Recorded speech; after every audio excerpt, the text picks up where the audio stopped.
अगर आप भी चाहते हैं नवीन निराला ऑफिशियल के ऑडियो वीडियो सबसे पहले आप तक पहुंचे तो हमारे चैनल को सब्सक्राइब कर बेल आइकन को प्रेस कर दें।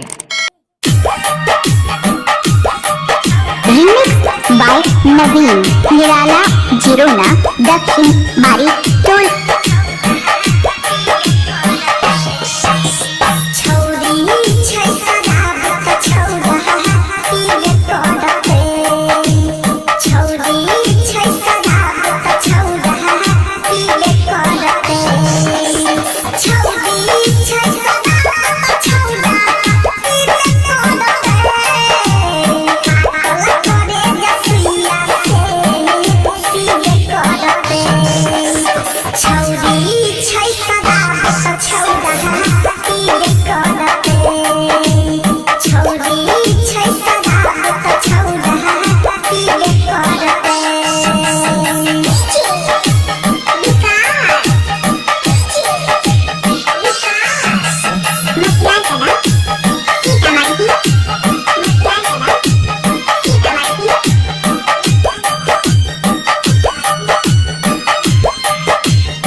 Ha ha ha.